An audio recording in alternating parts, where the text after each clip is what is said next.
Good morning, YouTube world. I thought I would just go through really quickly how I did my makeup today, my face, what products I'm using, and also just provide some quick thoughts about these goodies. As again, I'm going through my collection and really challenging myself to use different products every day until I kind of refamiliarize myself and figure out what it is I really, really love, so I could maybe condense my collection a little bit more than it's already been condensed. So this is my look today. Very kind of glowy skin, trying a new product there, a little bit corally inspired, and yeah, it's kind of just a Saturday, end of summer look. So actually I started off, instead of using primer for my skin today, I just used moisturizer, and the moisturizer I'm using sort of is a gel based. It's the Marc Youthquake. I really like it. It has a slight citrus smell. It feels like it's very kind of that gel feeling, but it's like if a gel and a cream kind of merged together, and I really like it. It's a beautiful cream. I haven't had any reactions to it or anything, and I think it's actually quite nice under makeup. I don't know that it's nice under this makeup in particular, but this is my first time using the foundation, well, BB cream that I'm using. So we'll see how it holds up. I kind of feel like my pores are showing quite a lot today.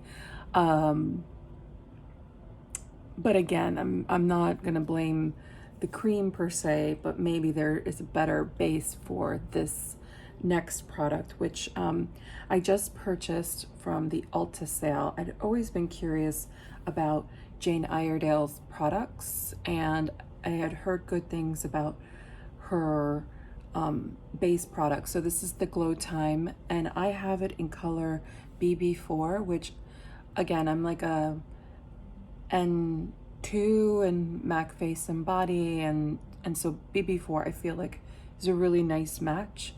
I like the smell of this product. I felt like I had to use more than what is advertised.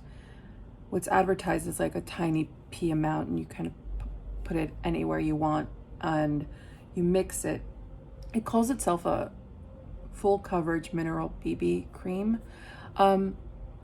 With that small amount that was advertised, I don't think you can get anywhere near even medium coverage.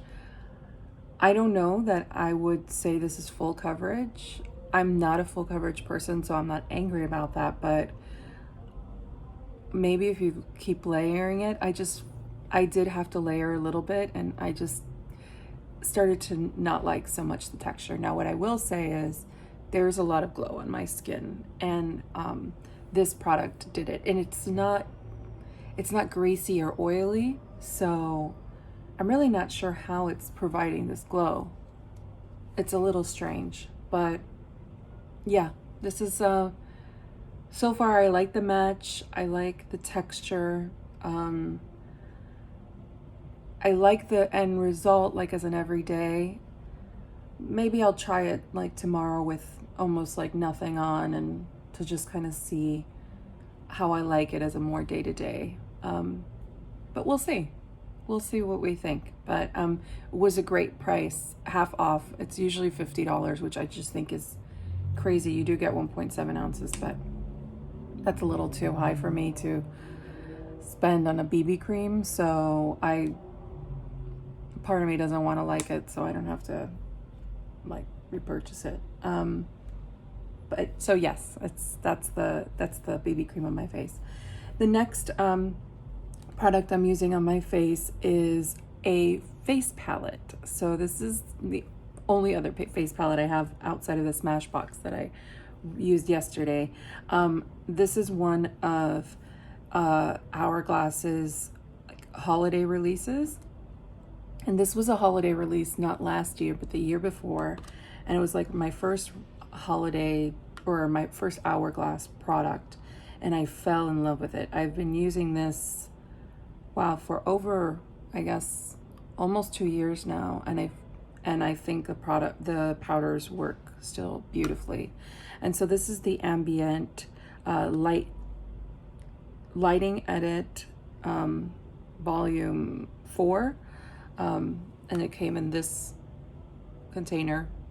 It's pink. You could see a lot of fingerprints and everything, and it has these powders inside, which these are the famous kind of like not setting powders, but sort of diffusing powders, and I blend them together. That's what's on my face today.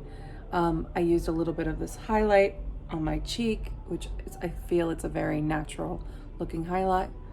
This bronzer I used around the perimeter of my face. I think it's a very nice bronzer. And then I used this blush, which is the more corally blush. They also have like a plummy blush, which I love too. But yeah, it's a great palette. And I saw that Hourglass announced this year's palette, and I have to say it's 100% going to be mine. It includes the powders that I like from here, the diffusing powders, the bronzer, a different highlight than what I have, and 2 different blushes. And one of the blushes in particular is Mood Exposure, which is a blush I have wanted on my wish list for a long time. So I kind of thought, you know, I'm justifying if I was going to pay $25 for the mini of Mood Exposure. That's already like more than a quarter of the cost of the holiday palette.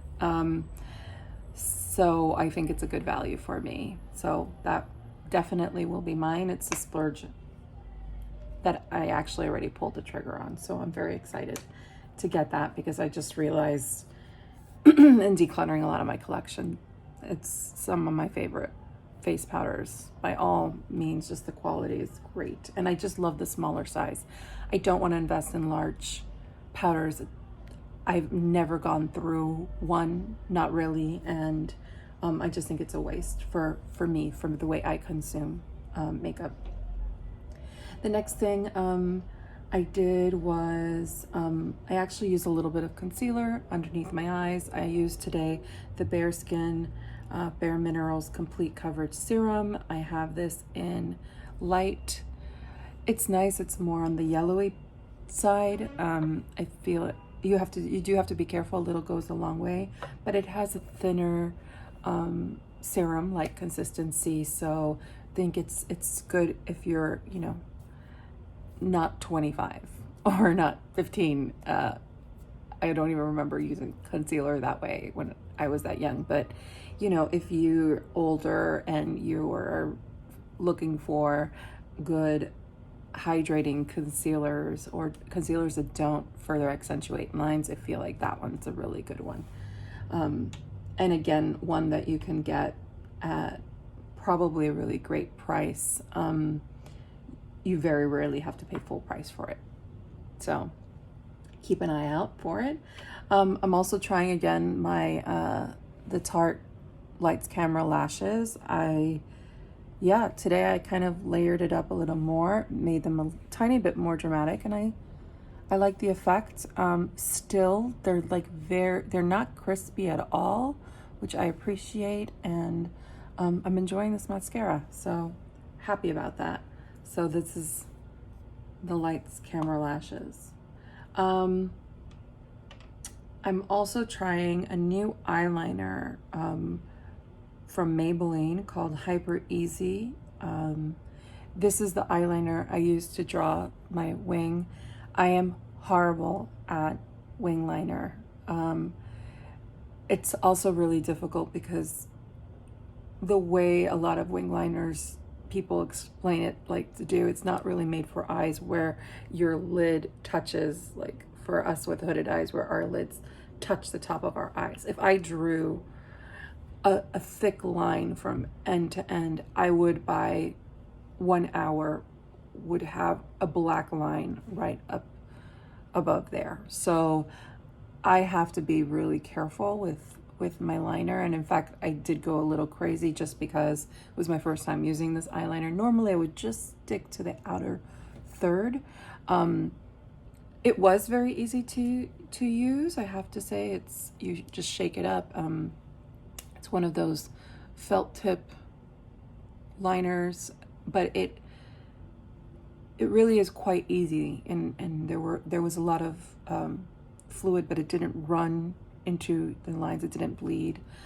I liked it, but the end result I wasn't really happy with. So what I ended up doing was I ended up taking eyeshadow and just dabbing over it with a dark brown eyeshadow.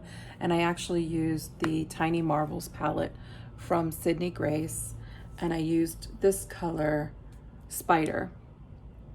And I just took a flat brush and I just followed it along the line, and it really softened it and kind of, I smoked it out a little, and I like the color more too, since I was going for a more corally effect.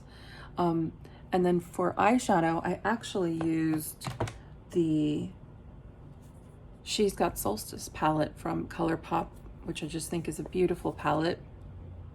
And I used this color all throughout my crease, deepened it with this color, and used this color, which actually has like a shift to it. It's sort of like a peach gold. I used that all in there. And on my lower lash, since I was already doing my liner with the Tiny Marvels, I actually just went ahead and carried some of this Spider color into the bottom corner of my lash and blended it further with web. I used spider web. I didn't even realize. That's so cute. They're great colors that go together. I love this palette. It makes me so happy.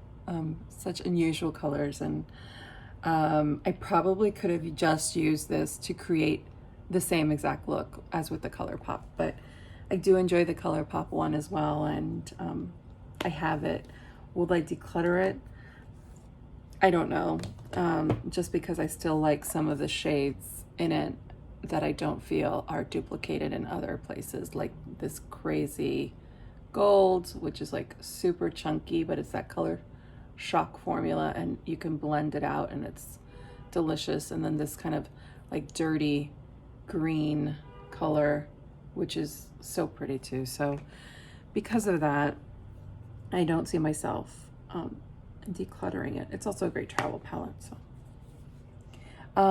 So yeah, that was basically it, I think, for today. Oh, on my eyebrows. Oh no, I'm sorry, I didn't do my lips. My eyebrows, I used again my Precisely My Brow in number 5 by Benefit. Love this. Really easy to draw hair-like strokes in it. And then on my lips, before starting my makeup, I actually just put on the Laneige Lip Glowy Balm in Grapefruit, which I love this smell. This is great. I love also that it's the type of, you know, has this dispenser, which I actually think I like. I don't have to put my fingers in it, and it dispenses the right amount for me, and I just really like the texture. And then for just some added color, I'm wearing the Revlon Shine lipsticks, and I'm wearing 19 in Dewy Peach. That's this kind of container from Revlon, and in this tube. These are really beautiful, and I don't put it on full opacity because it could kind of sometimes take on a milky finish, and I don't like that. I also didn't exfoliate my lips or anything, and something like this can easily catch onto the drier patches or highlight that your skin is, you know, needs some exfoliating. But I love the color and I love the formula, so when my lips are really exfoliated, I will use this by itself. It's a very hydrating, glowy lipstick with, I'd say, like 60% color of like a full lipstick. So it's like lipstick, lip balm, and that's sort of my favorite textures, and very, very similar, comparable to the L'Oreal Shine lipsticks, like these that come in these containers. These are some of my, I think they are actually my favorite lipstick formula from the drugstore. So anyway, oh, and I just finished off with a little bit of my Shake and Glow Dew Mist, Lumi Dew Mist from L'Oreal. I'm almost done with this, so I'm just trying to finish it up so that I can use its wonderful spritz for another yet to be determined facial spray that I have like a ton. So I want to get through them, and this mist is just so, mister is so pretty. I think it could help a lot of the ones I've been ignoring because I don't really love their mist. So anyway, hope you enjoyed this slightly quicker video, and that everyone has just a great weekend. Take care. See you next time. Bye.